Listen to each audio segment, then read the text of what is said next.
Today we are going to see an important topic, NCERT plus 2 Physics.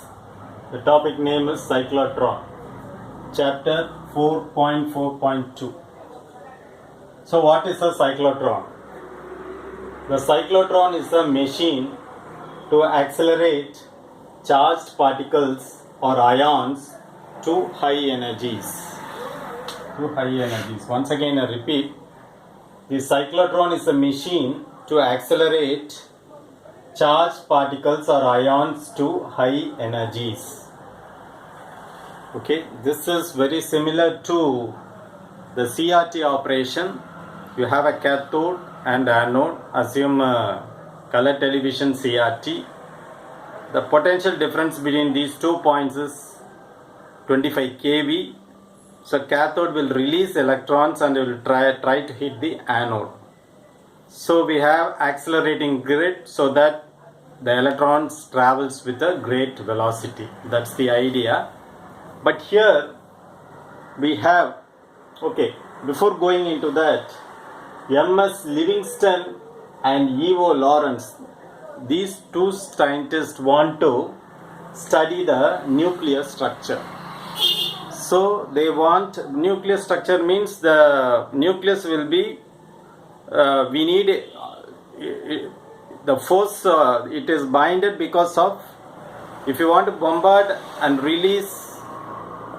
nucleus, then you need high accelerating charged particle, then only you must need high energy.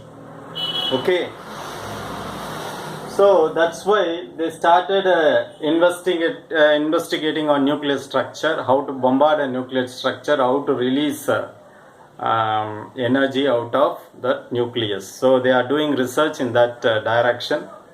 So finally they came out with the cyclotron. So they want to have a high velocity, high energy, high frequency charged particle. This is the idea. Okay, now we will see the construction of the cyclotron. So you have two D's. This is a rose color I have told. This is one D, this is another D. Okay, it has shown like this, but okay, you can, this is one D and this is another D, very close. There in the middle you have a charged particle and it starts going in an elliptical path and reaches the maximum radius of this section, and finally it comes out through this port, exit port. Here we have a deflection plate that just to guide this charged particle through the exit port. Okay, so you have a charged particle here, you have two D's I told you, separated by a small gap, and you have a deflection plate to guide the charged particle so that it exits through the output port. Now if you see these dotted lines is a magnetic field, and this comes, you have to visualize such that these magnetic fields are coming out like this. Okay, this magnetic field has influence on the charged particle, whereas these two D's where we give a high frequency oscillation, this is an oscillator, but equivalently for simplification we can draw like this, that is an high frequency generator, sine wave generator. So when this plus minus for the first half cycle, then it alternates, this will become negative and this become positive. That means one of the D comes positive means the other D will be at negative. If this D1 becomes negative means D2 will become positive. Okay, so here you have high frequency oscillator, roughly 10 megahertz, 200 megahertz, anything you can have with the varying voltage. So roughly we are expecting the charged particle around 40,000 kilometers per second, the velocity, and if you take energy into account, it is in between 7 to 10 mega electron volt. So that's the huge energy that is coming out of this exit port from the cyclotron. This whole arrangement is evacuated. Evacuated means we don't want any reaction between the ions or the air. So the complete structure is housed inside a evacuated chamber. Okay. So the cyclotron is a machine to accelerate charged particles or ions to high energies. In this case, both electric and magnetic field is used. Electric field as well as magnetic, because you are giving alternating high frequency voltage, it is electric field, and there is a constant magnetic field coming out of this board in this direction. Okay. So we are in the CRT also we use the same. See, electron beam is traveling so you have a, because of electric field, and you can bend leftwards, rightwards, top, bottom. You can make the electron move anywhere because of the magnetic field provided outside. Same concept is used here in cyclotron. You have both the fields. Electric field is due to the alternating supply of high frequency given to the 2Ds, and we already have a magnetic field which is coming out of this board. If you write in a paper, it will be like this, coming out of the paper. Okay, so we have both the fields. Now a charged particle is placed at the center. Okay, right. As energy increases, radius increases. Suppose this charged particle, it goes in an elliptical path. It travels in elliptical, but the radius slowly increasing.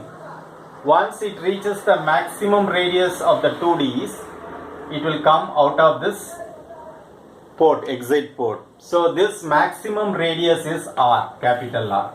Okay, right. Whole assembly is evacuated to minimize collisions between ions and air molecules. That's what I said.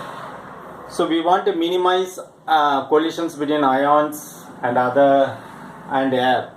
So for that, the entire chamber is evacuated. Okay. So we are using positive charged particle. So a positive charged particle is placed at the center of the arrangement. Okay. Now we will go for the derivation of the cyclotron frequency. This is the general theory about cyclotron. Now we will look into the derivation of cyclotron frequency. So by Coulomb's magnetic force, we know that F vector is equal to Q into V cross B vector, velocity cross product with B vector. If you take the magnitude B, Q, V, sin theta is the angle between velocity vector and magnetic flux density vector or magnetic field. So now V and B are at perpendicular, that is 90 degree. Therefore sin 90 is 1. So BQV. Okay.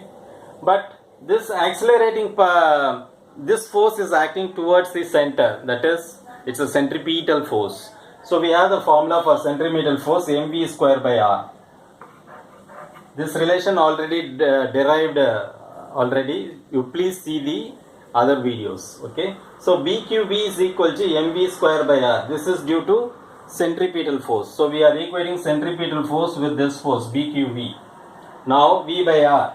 So this B, one term constant, V by R, you bring this M this side, BQ by M, which is a constant.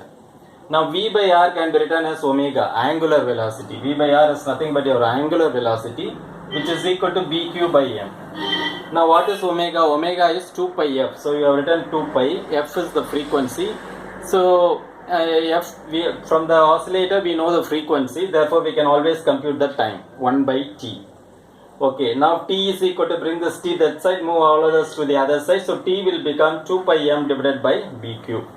Okay, right. Now from this we want a frequency. So frequency is equal to 1 by T. So this is nu is nothing but frequency F. F is equal to 1 by T. So this will become BQ divided by 2 pi M. Okay, and this is called the cyclotron frequency. Okay, now what happens is, the oscillating frequency, this frequency and the frequency of the cyclotron, both are equal. So you must understand one thing, the frequency generated by the generator, this frequency, and the cyclotron frequency given by this formula. So it depends on what? Cyclotron BQ2 pi m. It does not depends on radius or, see, we don't see any radius or velocity. So this quantity is totally independent of radius and velocity. So if cyclotron frequency is equal to the frequency of the oscillator, then we call that as resonance. So that is the point at which with high velocity, high energy and highly accelerated charged particle we can get. So the resonance condition is important. Resonance conditions mean what? The frequency of the oscillator should be equal to the frequency of the cyclotron. That is called resonating condition or resonating frequency. Both should be equal. Okay. So now what happens is, you are placing a charged particle here. Now you are giving alternating supply. Alternating supply means this with some frequency. So when this goes positive, this goes negative. Assume this is positive. Now this D2 is negative. So what happens? This will try to attract here. Okay. Then it experiences a velocity and force and it goes in an elliptical path. By the time it reaches here, this will go to negative and this will go to positive. So what happens? Since this is a positive, this will attract. And once again, see, this cycle keeps on changing the positive negative polarity. So it goes in this path, and once it reaches at the middle of the, then this will go negative. So this positive charge attracts, then it comes here positive, this will become negative, once again attract. Like that it keeps on moving and the radius keeps on increasing. Once it reaches the radius of the D's, this radius capital R, there is an opening here through the exit port. This deflection plate guides the charged particle through the plates. That's how it works. And we have told about the resonance condition. Okay, right. Now positive charged particle we are using, right. Cyclotron is used to accelerate protons, neutrons and alpha particles. These are the major applications. But before going into that, we know that Q is equal to QBR by M. How do we got this relation? Just see this relation. In this, velocity is equal to, bring this R this side. So BQR by M. That is QBR. This we have put capital R because we are considering the diameter of the D. So when it attains its maximum velocity, this radius will be equal to capital R. So QB, instead of small r, I am putting capital R divided by M. From this relation we got this. So now we know that the kinetic energy of the ions is half mv square. Half mv square. So half m v square. V square is this term square. That is q square v square r square by m square.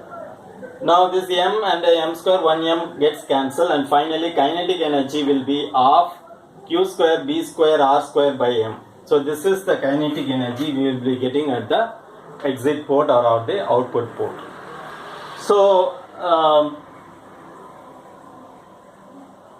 so we should remember resonance, frequency, time of one period, kinetic energy, and roughly what is the purpose of using this cyclotron. Roughly what's the operating frequency? 10 megahertz. It will be in the order of megahertz. Then velocity will be something around 40,000 kilometers per second.